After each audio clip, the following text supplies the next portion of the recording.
Il y a quelque chose dans la vie de David qui me ramène toujours irrésistiblement au livre qui la raconte. C'est ce qu'elle a de profondément humain.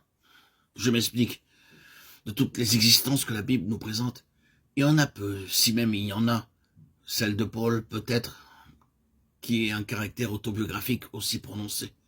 David a toujours quelque chose à nous dire de son expérience spirituelle.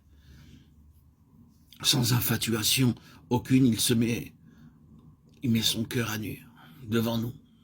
Et c'est merveilleux de pouvoir suivre ainsi tout ce qui se passe dans cet homme.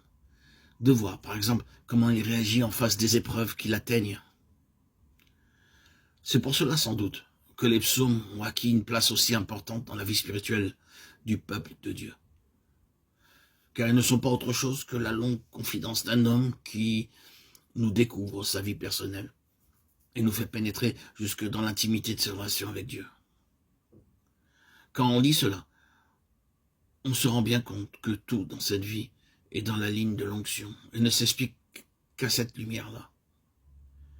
David doit-il devenir, sous l'ancienne alliance, le type le plus représentatif du Seigneur, Jésus, comme roi? Il n'est pas étonnant dès lors que Dieu le fasse passer par des chemins tout spéciaux dans lesquels il fera d'étranges expériences. De cette façon, il prend peu à peu vis-à-vis de Dieu une attitude de dépendance, telle que le but envisagé finira par être atteint. Humble, petit à ses propres yeux, oublieux de lui-même, l'homme ne sera plus rien, et le Seigneur sera tout. Ah, si nous pouvions oublier la pendule et passer 1 heure ou 2 ensemble pour examiner de plus près la vie de David. Quel trésor n'y a-t-il pas dans certains incidents de cette existence? Quelle beauté dans certains traits quand on les considère à la lumière du plan de Dieu.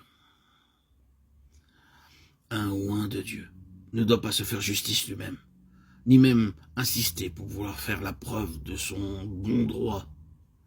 Voyez, comme le Seigneur se charge de faire lui-même justice à celui qu'il a oint, quand l'homme renonce spontanément à toute tentative de se justifier. En plus, d'une occasion, David fut à 2 doigts de prendre en main sa propre cause et de faire un éclat. Dieu l'en préserva à cause de l'onction. Vous vous souvenez de cette circonstance où David, un jour rejeté, poursuivi, traqué, cherchant de l'aide, en envoya demander à quelqu'un qui avait en abondance de quoi le secourir. Il essuya un refus, plus qu'un refus, une insulte, et il fut si sensible à cette provocation qu'il conçut, séance tenante, le dessein de se venger. Il part avec ses gens, mais la femme de l'autre, apprenant la chose, vient au-devant de lui, parlement, raisonne, et le dissuade de mettre à exécution son projet de vengeance. Après quelques jours seulement, qu'arrive-t-il? Cet homme meurt, victime de ses propres excès. Et David remercie Dieu de l'avoir empêché, lui, David, de faire le mal. Comme il est heureux d'avoir pu abandonner cette cause à Dieu et d'avoir été préservé de cet acte de vengeance qu'il avait été sur le point de commettre. Quelqu'un qui a reçu l'onction doit en effet se garder d'actes de ce genre. Dieu épargna à David le regret d'une action qui aurait été pour toujours une tâche sur l'onction qu'il avait reçue. Alors le Seigneur intervint lui-même et prit l'affaire entre ses mains.